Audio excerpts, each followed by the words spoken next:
ಸರ್ವಮಂಗಲಮಾಂಗಲ್ಯೆ ಶಿವೆ ಸರ್ವಾರ್ಥ ಸಾಧಿಕೆ ಶರಣ್ಯೇ ತ್ರ್ಯಂಬಕೆ ಗೌರಿ ನಾರಾಯಣಿ ನಮಸ್ತೆ. ನಮಸ್ಕಾರ ಎಲ್ಲರಿಗೂ. ದೇವರು ಎಲ್ಲರನ್ನೂ ಚೆನ್ನಾಗಿಟ್ಟಿರಲಿ ಅಂತ ಪ್ರಾರ್ಥಿಸ್ತೀನಿ. ಕೆಲವೊಂದು ಸಲ ನಮ್ಮ ಮನಸ್ಸು ಒಂದು ಹೇಳ್ತಾ ಇರುತ್ತೆ, ಮಾತು ಒಂದು ಹೇಳ್ತಾ ಇರುತ್ತೆ, ಮತ್ತು ಬುದ್ಧಿ ಮತ್ತೊಂದೇನು ಹೇಳ್ತಾ ಇರುತ್ತೆ. ಗೊಂದಲಮಯ ವಾತಾವರಣ ನಮ್ಮ ಸುತ್ತಮುತ್ತ ಹಬ್ಬಿರುತ್ತೆ. ಏನು ಮಾಡೋದು ಅಂತ ತೋಚೋದಿಲ್ಲ, ಹೇಗೆ ಮಾಡೋದು ಅಂತ ತಿಳಿಯೋದಿಲ್ಲ. ಯಾವುದೇ ಒಂದು ಕೆಲಸಕ್ಕೆ ಕೈ ಹಾಕಬೇಕಾದ್ರೆ, ಏನೋ ಒಂದು ಸಾಧಿಸಬೇಕಾದ್ರೆ ಬುದ್ಧಿ ಮತ್ತು ಮನಸ್ಸುಗಳ ನಡುವೆ ಸಂಘರ್ಷಣೆ ಶುರುವಾಗಿರುತ್ತೆ. ಇಂತಹದೇ ಒಂದು ಗೊಂದಲಮಯ ಜೀವನ ಒಂದಾನೊಂದು ಸಮಯದಲ್ಲಿ ನನ್ನ ಪಾಲಿಗೂ ಬಂದಿತ್ತು. ಬದುಕಬೇಕಾದ್ರೆ ಹೇಗೆ ಬದುಕೋದು, ಸಾಯಬೇಕಾದ್ರೆ ಹೇಗೆ ಸಾಯೋದು ಅಂತ ಕತ್ತಿಯ ಮುಂದೆ ಕುತ್ತಿಗೆಯನ್ನು ಇಟ್ಟಂತೆ ಜೀವನ ಆಗಿತ್ತು. ಇಂತಹ ಗೊಂದಲಮಯ ಸಿಚುವೇಶನ್ನಿಂದ ನನ್ನನ್ನು ಸುರಳಿತವಾಗಿ ಹೊರಗೆ ತಂದ ಶಕ್ತಿ ದೈವಿ ಶಕ್ತಿ.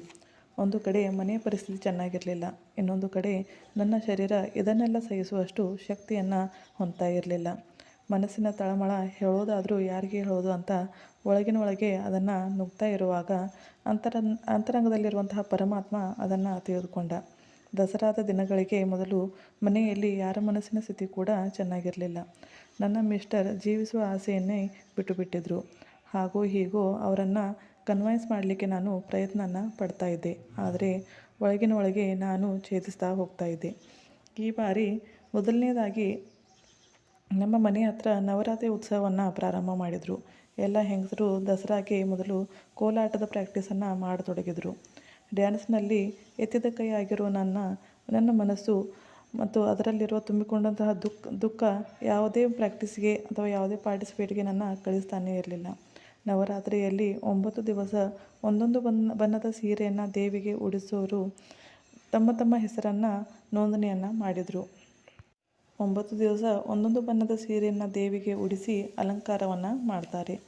ಆದರೆ ನಾನು ಮಾತ್ರ ಪ್ರೇಕ್ಷಕರ ತರಹ ಎಲ್ಲನ್ನ ಸುಮ್ಮನೆ ನೋಡ್ತಾ ಇರ್ತಾ ಇದ್ದೆ.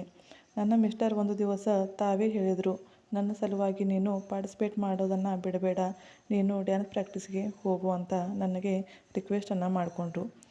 ಒಂದು ದಿವಸ ರಾತ್ರಿ ಕನಸಿನಲ್ಲಿ ದೇವಿಯ ಸಂದೇಶವೊಂದು ಸ್ವಪ್ನದ ರೂಪದಲ್ಲಿ ನನಗೆ ಕಾಣಿಸಿಕೊಂಡಿತು. ಬೆಳಗಿನ 3:30 ಸಮಯವಾಗಿತ್ತು. ಕನಸಿನಲ್ಲಿ ದೇವಿಯ ಸುಂದರ ರೂಪ, ಬಿಳಿ ಬಣ್ಣದ ಜರಿಕಾಟಿನ ಸೀರೆಯಲ್ಲಿ ಬಂಗಾರದ ಬಣ್ಣದ ಮೆರುಗು, ದೇವಿಯ ಮೇಲೆ ಬಂಗಾರದ ನಕ್ಷತ್ರಗಳು ಬೀಳ್ತಾ ಇರೋ ಹಾಗೆ ಸ್ವರ್ಣ ಬಣ್ಣದ ಪ್ರಕಾಶ ದೇವಿಯ ಮೇಲೆ ಬಿದ್ದಿತ್ತು. ದೇವಿ ಕೂತುಕೊಂಡಿರುವಂತಹ ರೀತಿ ಇನ್ನೂ ಕೂಡ ಕಣ್ಣಿಗೆ ಕಟ್ಟಂತೆ ಕಾಣಿಸ್ತಾ ಇರ್ತದೆ. ಒಂದು ಕಾಲನ್ನು ಮುಂದೆ ಇಟ್ಟು ಅದರ ಮೇಲೆ ತನ್ನ ಕೈಯನ್ನು ಇಟ್ಟು ವಿಶ್ರಾಮದ ಅವಸ್ಥೆಯಲ್ಲಿ ಕಣ್ಣು ಮುಚ್ಚಿ ಕೂತಂತೆ ಕಾಣಿಸ್ತಾ ಇತ್ತು. ದೇವಿಯ ಶರೀರವೆಲ್ಲ ಸ್ವರ್ಣ ಬಣ್ಣ ಆಭರಣಗಳಿಂದ ಶೃಂಗಾರಿಸಿದ ತಾಯಿ, ಆ ತಾಯಿಯ ಹತ್ತಿರ ಒಬ್ಬಳು ಕನ್ಯೆ ಕೂತುಕೊಂಡಿದ್ದಳು. ಇಷ್ಟರಲ್ಲೇ ಎಚ್ಚರವಾಯಿತು. ಇದೇನಾಯಿತು ಅಂತ ನನಗೆ ತಿಳಿತಾನೇ ಇರಲಿಲ್ಲ. ಒಂದು ತರಹ ರೋಮಾಂಚನ ಅನ್ನಿಸ್ತಾ ಇತ್ತು. ಈ ಕನಸು ಬಿದ್ದಾಗಿನಿಂದ ನನಗೆ ಅನ್ನಿಸ್ತಾ ಇತ್ತು, ಸ್ವಪ್ನ ದರ್ಶನದಲ್ಲಿ ದೇವಿ ಉಟ್ಟಂತಹ ಸೀರೆಯನ್ನು ನಾನು ದೇವಿಗೆ ಉಡಿಸಬೇಕು ಅಂತ. ಮಹಿಳೆಯರ ಜೊತೆ ಚರ್ಚೆ ಮಾಡಿದಾಗ ಗೊತ್ತಾಯಿತು, ಬಿಳಿ ಬಣ್ಣದ ಸೀರೆ ತಗೋರ ಹೆಸರು ಈಗಾಗಲೇ ನೋಂದಣಿ ಆಗಿದೆ ಅಂತ. ನಂತರ ನಾನು ಅದರ ವಿಷಯನ್ನೇ ಬಿಟ್ಟುಬಿಟ್ಟೆ. ದಸರಾಗೂ ಮೊದಲು ದಸರಾದ ಅರೇಂಜ್ಮೆಂಟ್ಗೆ ಮತ್ತು ಡೆಕೋರೇಷನ್ಗಾಗಿ ಮೀಟಿಂಗನ್ನು ಅರೇಂಜ್ ಮಾಡಿದರು. ಯಾವ ದಿವಸ ಯಾರು ಯಾವ ಬಣ್ಣದ ಸೀರೆಯನ್ನು ಉಡಿಸೋರಿದ್ದಾರೆ ಅಂತ ಅನೌನ್ಸ್ ಮಾಡ್ತಾಯಿದ್ರು. ಬಿಳಿ ಬಣ್ಣದ ಸೀರೆ ಉಡಿಸುವವರು ಆ ಮೀಟಿಂಗ್ನಲ್ಲಿ ಹೇಳಿದರು, ನೀವು ಬೇರೆ ಯಾರಿಗಾದರೂ ಈ ಬಣ್ಣದ ಸೀರೆಯನ್ನು ಒಪ್ಪಿಸಿ ಅಂತ.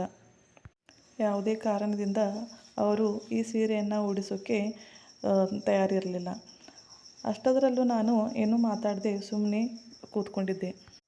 ನನ್ನ ಅಕ್ಕಪಕ್ಕದ ಮಹಿಳೆಯರೇ ನನಗೆ ಕೇಳಿದರು, ನೀನು ಒಪ್ಪಿಸ್ಕೋ, ದೇವಿಗೆ ಈ ಬಣ್ಣದ ಸೀರೆಯನ್ನು ನೀನು ಉಡಿಸು ಅಂತ.